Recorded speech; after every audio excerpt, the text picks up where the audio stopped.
non sono un mago, non sono un veggente e non sono un santone. Io sono un amico dell'uomo.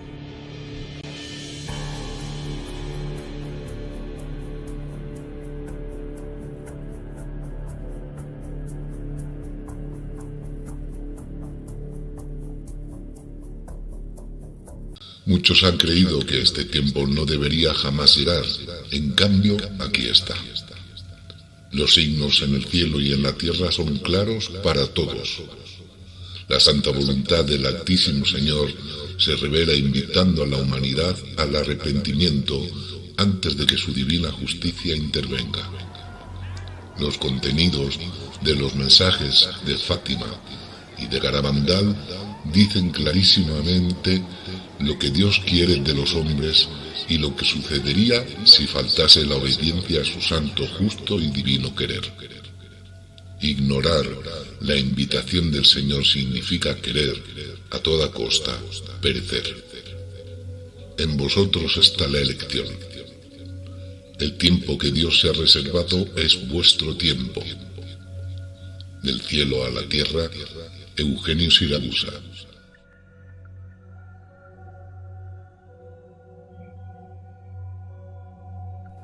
Perché piange la Madonna? Per ammonire l'uomo, per sensibilizzare l'uomo ad assumere una coscienza tale da soddisfare i desiderati di Dio.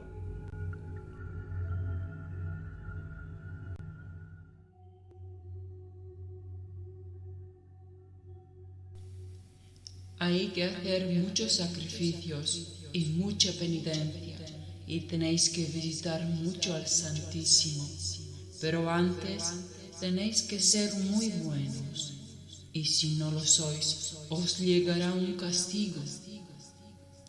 Ya se está llenando la copa, y si no cambiáis, os llegará un castigo muy grande por los muchos pecados del mundo.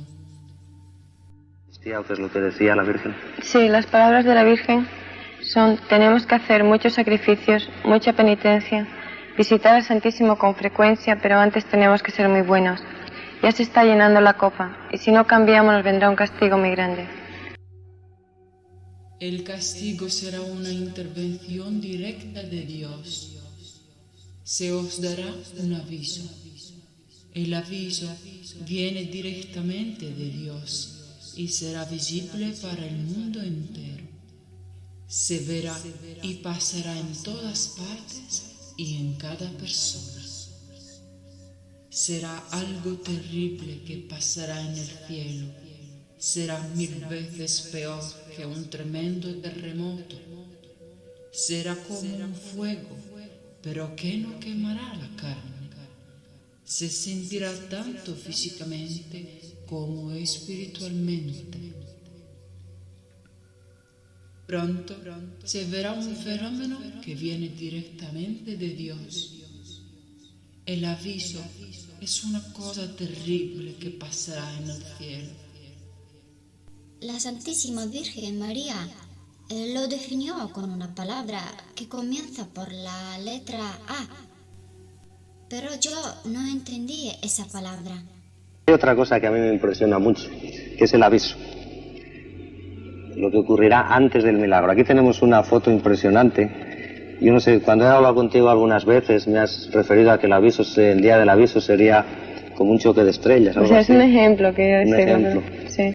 En cualquier lugar del mundo, dentro de un avión o donde puedas encontrarte, tú percibirás el aviso y sabrás que viene de Dios. Pero nadie podrá hallarle una explicación, ni hombre alguno será capaz de razonar. Ese aviso lo sentiremos en nuestro interior y lo veremos con nuestros ojos. Pero no nos hará ningún daño. ¿No nos dañará? No. Creo que podrá ser como si dos estrellas, ¿cómo diría yo? Chocasen. ¿Sí? Como si chocaran o se produjera un gran estruendo y muchísima luz, pero no cayeran.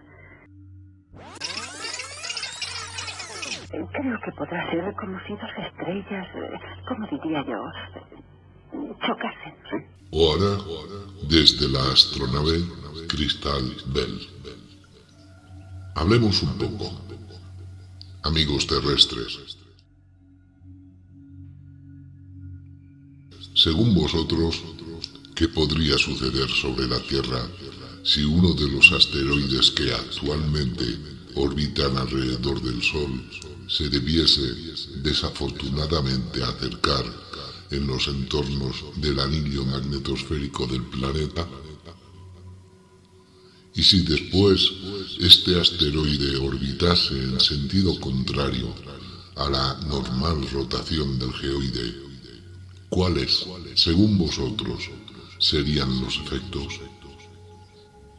¿Lo podríais imaginar? Si no podéis, preguntar a vuestros científicos si no creéis en otros. Os recuerdo que a las videntes de Garabandal, España, el 2 de julio del año 1961, les fue dicho. Os recuerdo también cuanto ha sido dicho por la misma misericordiosa voz en Fátima, en Lourdes, Francia, en Medjugorje, Yugoslavia, en Peña Blanca, Chile, y en muchos otros lugares de la Tierra. Sabemos que los detalles de cuanto ha sido anunciado por la resplandeciente dama del celeste amor, Miriam, ha quedado secreto, no divulgable. Para nuestro operador no ha quedado secreta la imagen que podéis observar y que se refiere a un inexplicable fenómeno ocurrido en el cielo de Cataluña, en España, el 12 de junio del año 1974. Es visible una extensa lengua de fuego que serpentea en la alta atmósfera, visible desde Francia y desde otras lejanas zonas. Vuestra ciencia se ha preguntado el porqué, la causa de este fenómeno. Hablemos un poco de ello, amigos terrestres, visto y considerado que la ciencia humana no ha dado una satisfactoria explicación del ocurrido fenómeno en aquel tiempo. Supongamos, quizás un pequeño asteroide que orbitaba en sentido contrario de la Tierra y en contacto con la atmósfera por fricción y resonancia provocó el incendio de los elementos contenidos a lo largo del breve trayecto desintegrante. Se podría también pensar que si la masa del asteroide hubiese sido de dimensiones notables y en condición de orbitar más veces alrededor del anillo magnetosférico del planeta, toda la atmósfera se habría incendiado con las intuibles consecuencias. Hoy, la ciencia terrestre se ha apercibido que alrededor del Sol orbitan enormes asteroides con movimientos anómalos y opuestos respecto a los movimientos de los planetas del sistema solar. Podría no ser tarde si vuestros científicos se preocuparan un poco, y no solo la ciencia, sino la humanidad entera, si no quiere terminar como peces asados. Los signos de los tiempos nos dicen que la humanidad ha salido fuera de la normal tolerancia de las leyes universales. Nos dicen también que los equilibrios naturales han sido seriamente comprometidos, sin nombrar todas esas demencias que rodean negativamente el estado existencial de los seres vivientes y de las cosas creadas. ¿Podría ser que este Señor Dios haya perdido la paciencia? ¿Y quién podría replicarlo? ¿Quién podría impedirle de dar a esta humanidad una dura lección? De ello hemos hablado un poco. Eugenio Siragusa.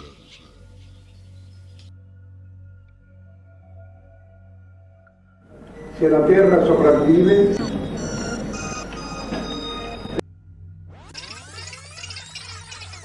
se la Tierra sopravvive, che la terra sopravvive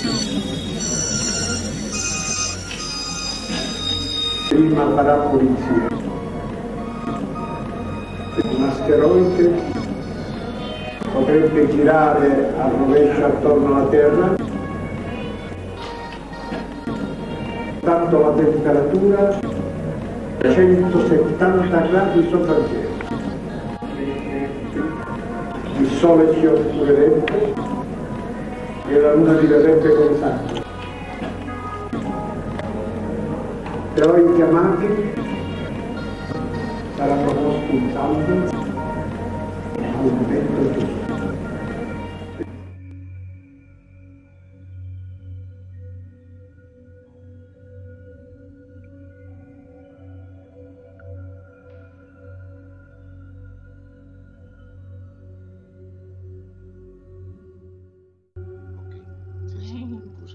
Questo io non me lo acuerdo.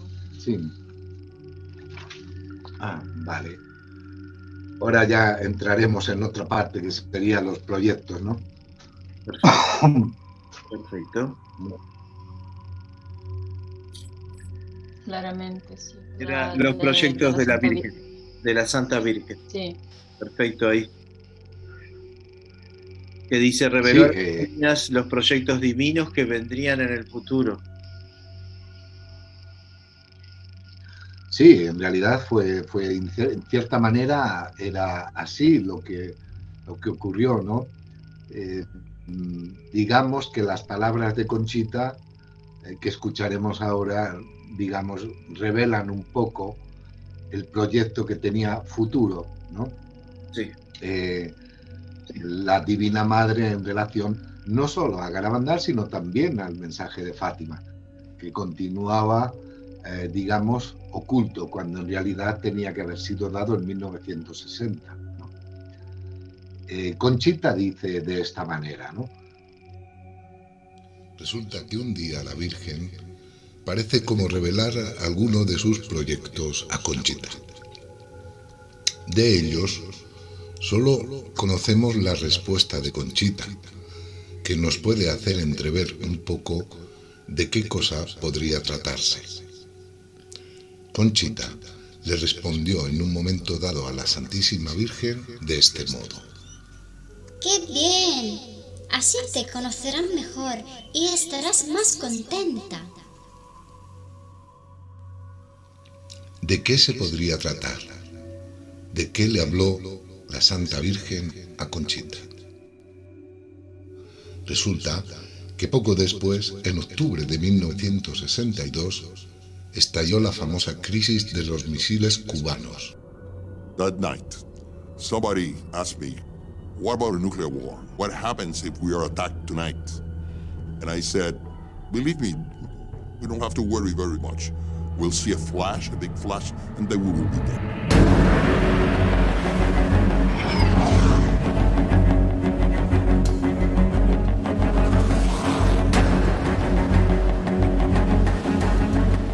The world almost came to an end in October of 1962. It's not fiction, it's not speculation, it almost happened and in fact should have happened. This is a story of men and not of governments.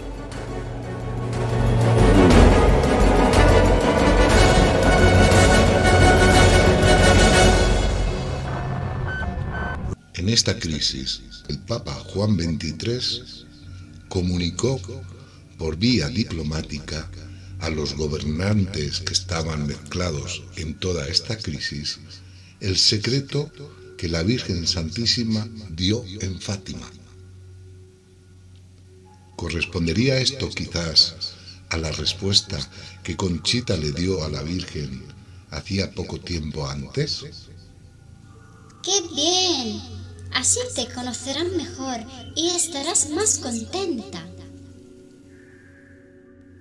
En aquel tiempo estuvo a punto de estallar la primera guerra nuclear entre los Estados Unidos y la entonces Unión Soviética.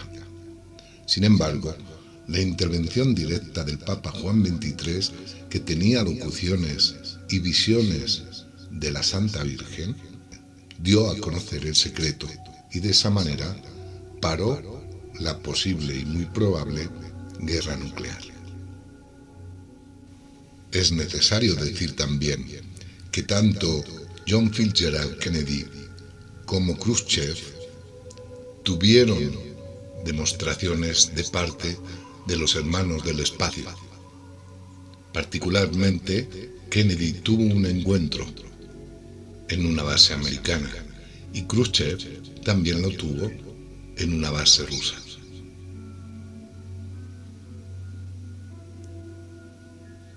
Esto también demuestra la conexión entre el mensaje de Fátima revelado por Juan XXIII solo a los poderosos, no oficialmente, y el encuentro programado de los hermanos del cosmos con diferentes potentes.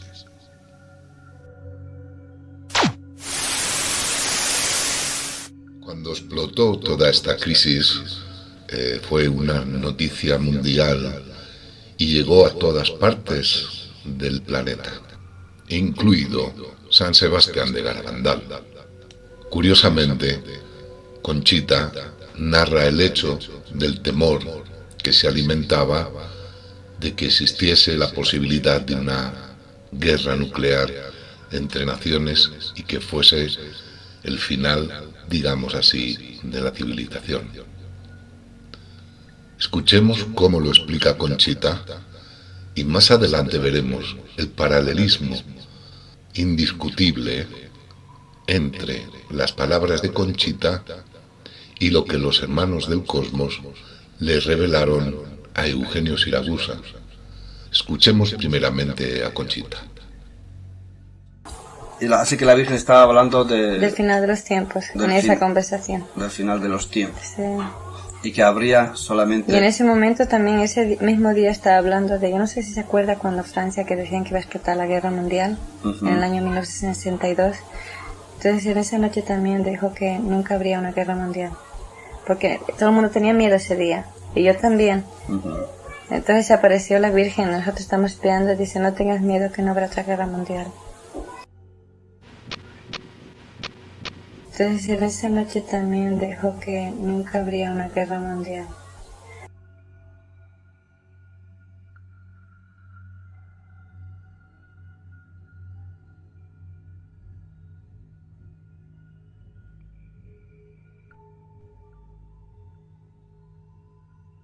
Lo cual demuestra indefectiblemente la conexión entre las apariciones, en este caso de Garabandal, y la misión de Eugenio Siragusa.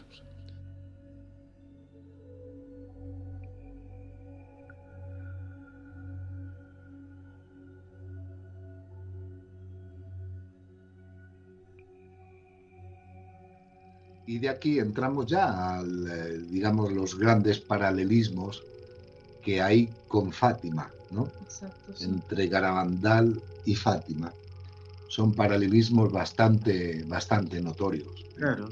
Y de hecho quería leer algunos para ver un poco estos paralelismos, ¿no? Porque es muy importante, porque es la misma entidad, son siempre ellos, con el mismo proyecto de hacer comprender a la humanidad que si no se arrepiente, llegará este gran castigo que será muy, pero muy tremendo. Y esos paralelismos, por ejemplo, en Fátima, la Virgen dijo: Satanás logrará introducirse hasta la cumbre de la iglesia. Cardenales se opondrán a cardenales, los obispos a obispos. Satanás caminará por intermedio de sus filas y en Roma habrá cambios. En Garabandal dice: los cardenales, obispos y sacerdotes van mucho por el camino de la perdición y con ellos llevarán a muchas más almas. Y de hecho, todo esto ha hecho un poco temblar a la iglesia, un poco no, mucho temblar a la iglesia. Luego hablaremos más adelante porque la persecución no ha faltado nunca. Sí, sin duda. Sin duda. Continúo con el paralelismo exacto. Y en Fátima la Virgen dijo: yo lo había revelado a los niños Melania y Massimino en la Salette. Lo ha dicho en Fátima. En Garabandal, Conchita hablaba algunas palabras en francés y le pedía a la Virgen que le enseñara a cantar en francés. En una ocasión que le dieron a Loli una medalla, sin mirarla dijo: esta es la que apareció Bernadita. Esta es la que apareció a Bernadita. La Virgen que se le apareció a Bernardita. Perdón, exactamente. A Bernadette. A Bernadetta, la Salette, correcto, la Virgen, sí. ¿No? Entonces son paralelismos como... En Lourdes. En Lourdes, perdón.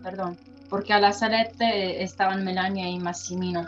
Claro, esto confirma que la información que la Virgen daba a las niñas revelaba que había una conexión entre todas estas apariciones anteriores, ¿no? Lourdes, la Salette, Fátima y Garabandal. Excelente. Exactamente. Pero hay más paralelismos, ¿eh? Sí, luego, por ejemplo, en Fátima la Virgen dijo: un gran castigo caerá sobre todo el género humano, no hoy ni mañana, sino en la segunda mitad del siglo XX. Entonces se verá que Dios castigará a los hombres con mayor severidad, como no había hecho con el diluvio. En Garabandal dice: ya se está llenando la copa, y si no cambiáis, os llegará un castigo muy grande por los muchos pecados del mundo. El castigo será una intervención directa de Dios. Y por terminar dice en Fátima, siempre la Santísima Virgen: fuego y fumo caerán del cielo, las aguas de los océanos se volverán vapores y la espuma se elevará revolviendo y hundiendo todo. Y en Garabandal dice: el aviso viene directamente de Dios y será visible para el mundo entero, cualquiera que sea el lugar donde uno se encuentre. Será algo terrible que pasará en el cielo. Será 1000 veces peor que un tremendo terremoto. Será como un fuego, pero que no quemará la carne. Se sentirá tanto físicamente como espiritualmente. El aviso es una cosa terrible que pasará en el cielo.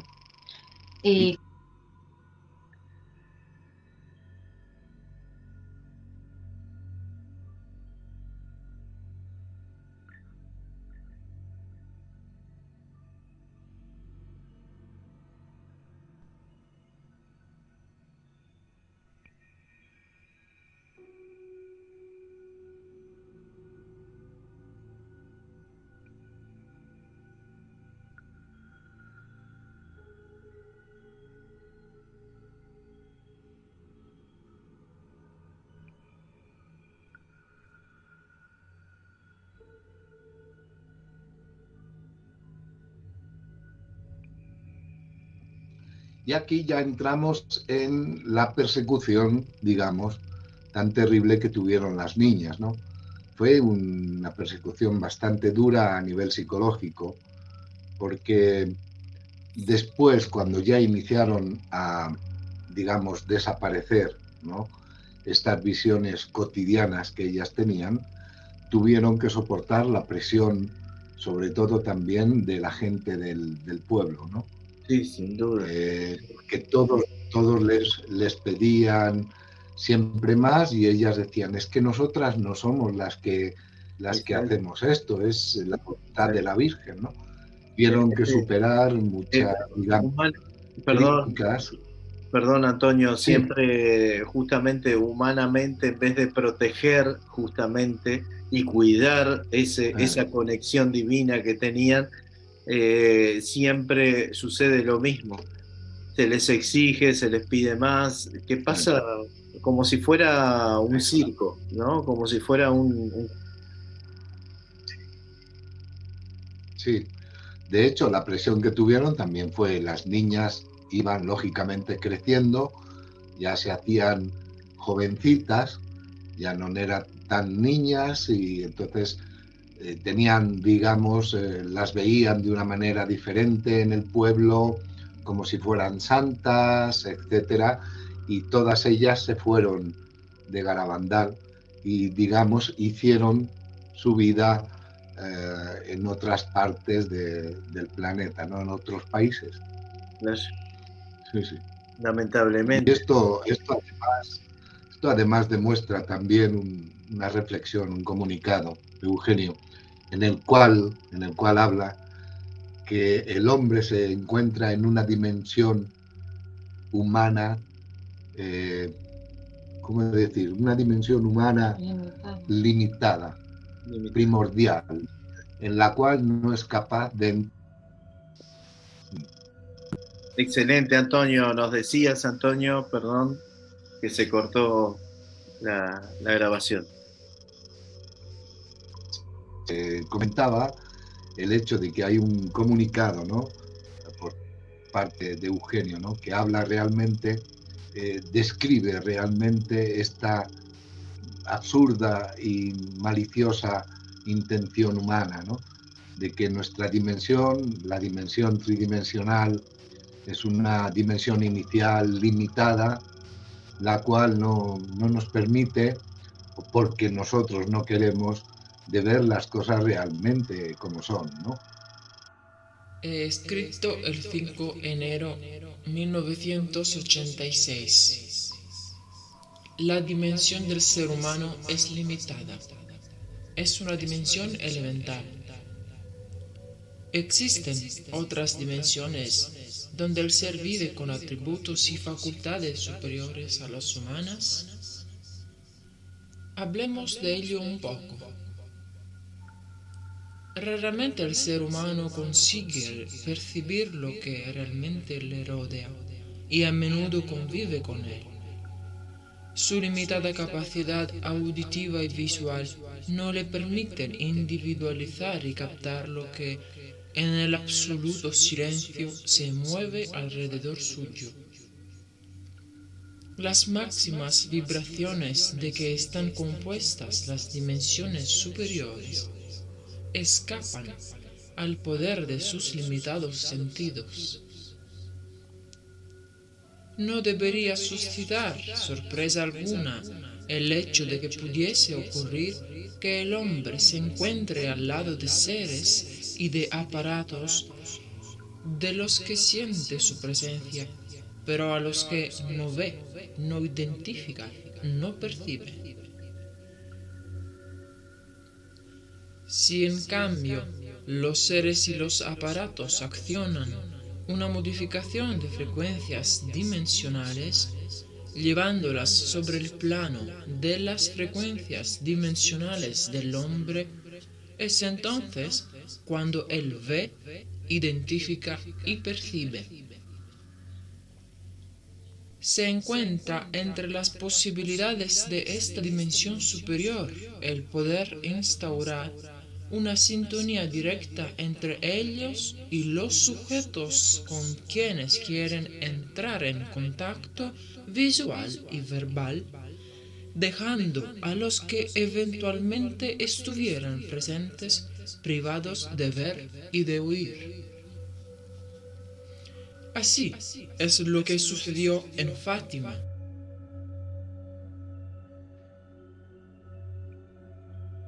En Garabandal,